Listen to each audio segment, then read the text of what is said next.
Hi everybody, this is Sir Pierre back on day with another boxing. Long time no see. It's been a while, and that's because I'm trying to stick to my New Year's resolution, which is to not buy things that I don't need, but sneakers don't go under that rule. To not buy things that I don't really want, and to not buy things that I'm not even curious about. And still, I have two pairs of gray sneakers that I was unsure if I wanted it or not. Let's start with the Air Jordan 5 Wolf Grey. Don't get hip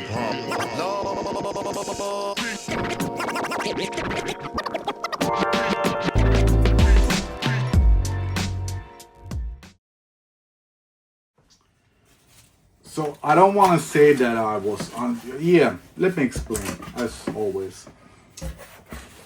I have regretted not buying these shoes for 15 years. They were released in 2011, and I don't remember why I didn't get them back then. They forgot to give me my socks. Yeah. I ordered socks as well, and sneakers and stuff forgot to give me those. Where was I? Yeah, so they got released in 2011, and I like them. I like gray sneakers in general. I don't remember why I didn't get them. Maybe they weren't sold in Sweden. I don't know. And this time it was more or less the same. Sneakers Europe, Nike's Europe, they didn't have them. They didn't sell them. They didn't care. And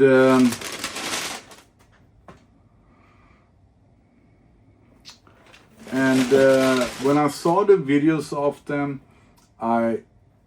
first of all, I don't like the uneven elephant skin look of it, and because of that, I did not get the Air Jordan 5 Olives, because I want them to look flat. I don't know how to pronounce it in English, or how to say it in English. This elephant skin, I don't like it. And I think that the wolf gray a little bit too dark. I prefer the cool gray. And I have gray Air Jordan 5s that I like. These I like. Not a lot, but I do like them. But when I saw videos of them, reviews, people really liked them. But under All-Star Weekend, when people was fighting about sneakers, I couldn't even imagine that it would be over these. So maybe a little bit of FOMO, fear of missing out. But I wasn't super excited about them. Some glue residue.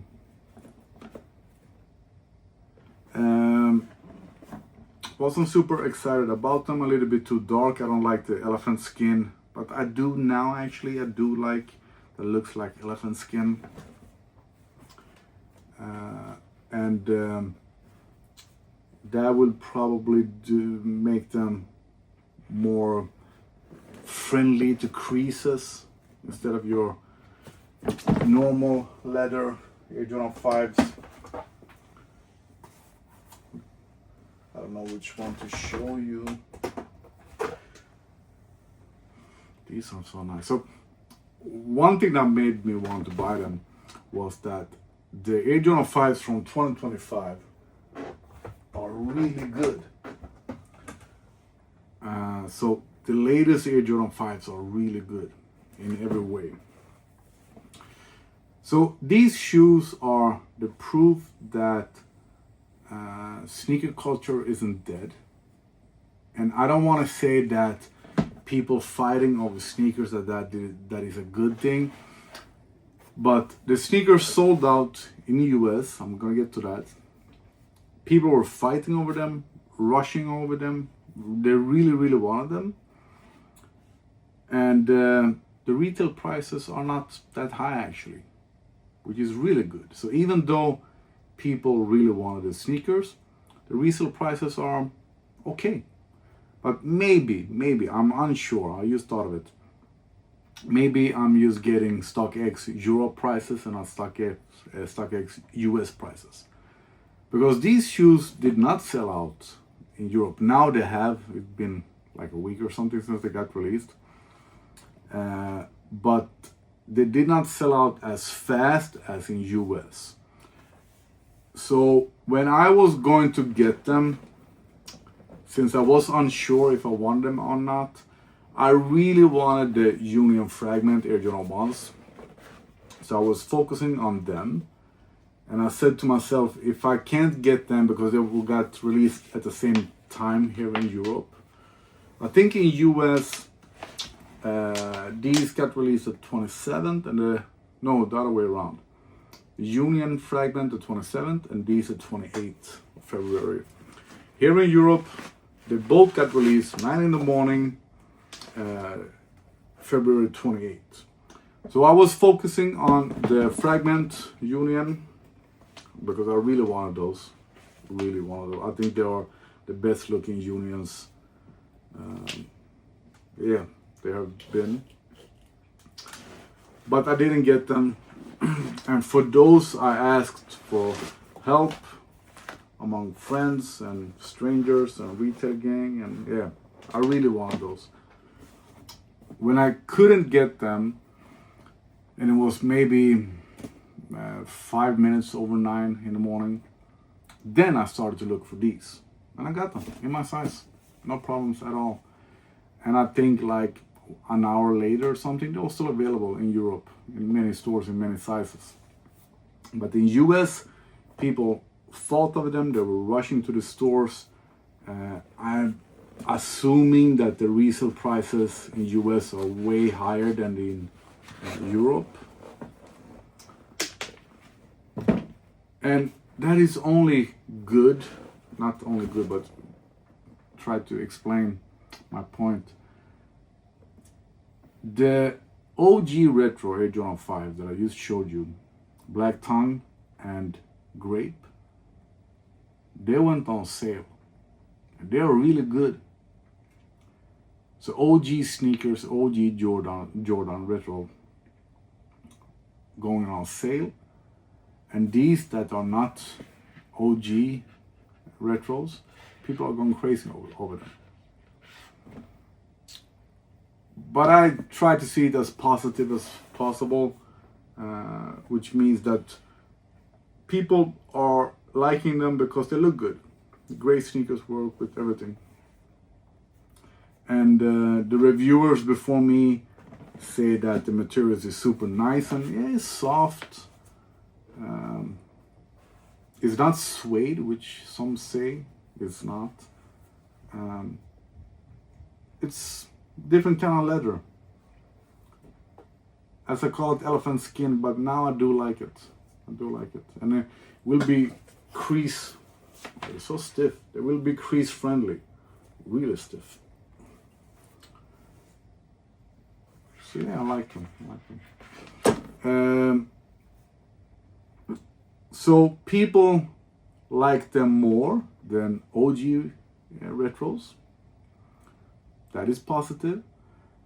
People were camping out, running to the stores. That is very positive. People were fighting over them. That is just silly. The resale prices aren't super high. I think these US 12, at least in Europe, on StockX, they ask like $340 for them. And they did not sell out right away in Europe.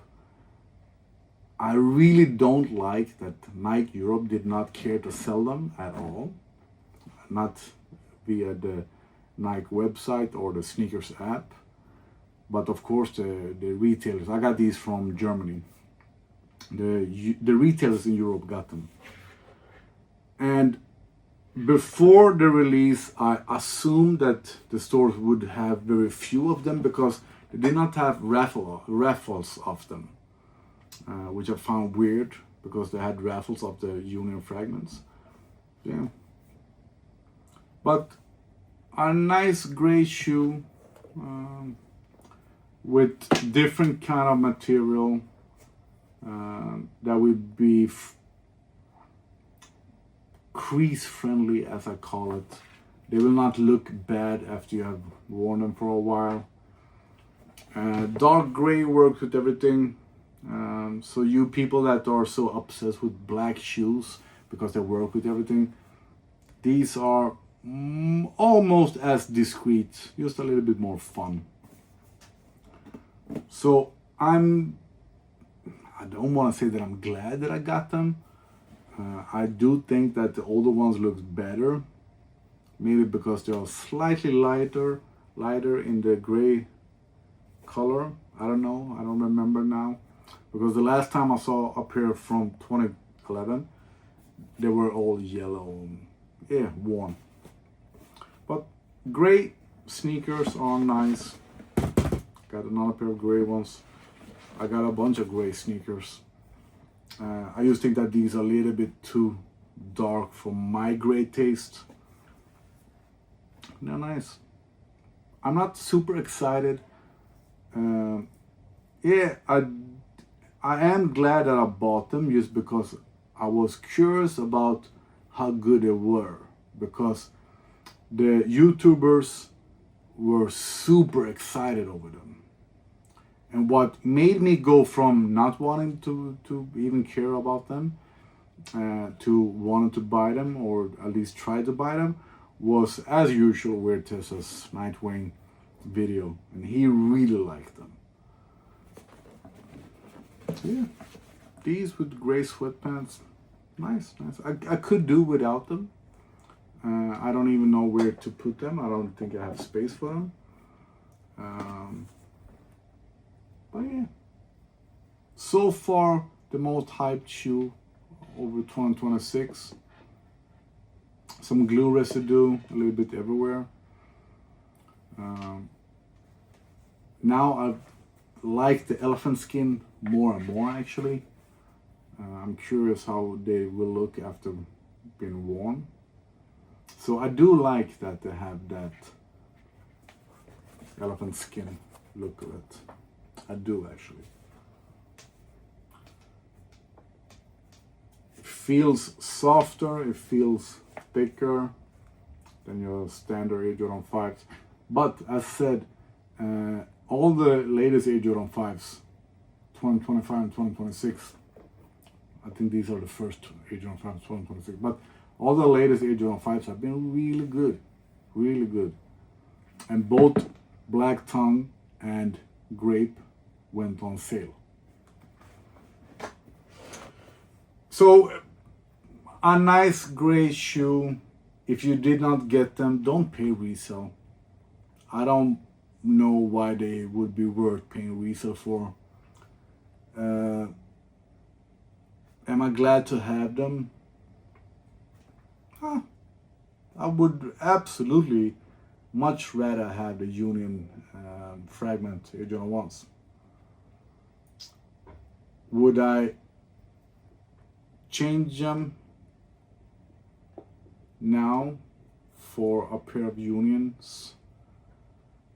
Yeah, I think I would. Yeah, I think I would. Even though these are more expensive. I paid 250 euro for these, and I paid extra for socks that they forgot to give me, just to get free shipping, and I got screwed over the socks. And the Union Air Jordan ones, I think they were 220 euro. So these are slightly more expensive, but that is normal. So yeah, I would change them for a pair of Union fragment Air Jordan 1s in size US 12 or 12 and a half. These are size US 12. They are probably true to size. Some say go down, some say go up. I have wide feet. I would not go down in a Air Jordan 5. I would not. And wrinkled elephant skin, I do like that much more now than in the pictures. But they're very dark gray. I would actually say that the elephant skin is the thing that I like most about them now. Yeah. That's it for this video. I think if you have any questions, ask me. I will not sell them, resell or anything like that. I'm gonna have them, I'm gonna wear them. If you want to change them for a pair of Union fragments, hit me up now. Otherwise, they will be somewhere. Thanks for watching. I'm talking too much as usual. People say that, and I do remember that for the 2011s, that the 23 is much better on these than on the 2011s. People say that they should have had the Nike Air logo instead. No, to me, only retro, OG retros should have that. I could even do with a bigger Jumpman. I think the Jumpman looks smaller than normal, I think, on Air Jordan 5. And I like the Jumpman. I like the Jumpman logo much more than the Nike Air text. Great sneakers, nice. Yeah, nice. Thanks for watching. Now I'm gonna provide 2 sneakers and stuff and ask them about my socks. People, used to show you, you saw that StockX Europe, StockX is a crap site, very slow. All sizes are under retail, European retail. European retail was 240 euro, maybe 235. I paid 255 euros, so I could have got them cheaper via StockX. And of course, the bigger sizes, yeah, this site is just crap. The very big sizes are expensive, but in general, most sizes are under retail, and it is the 2026. Yeah, so that's the difference between US and Europe.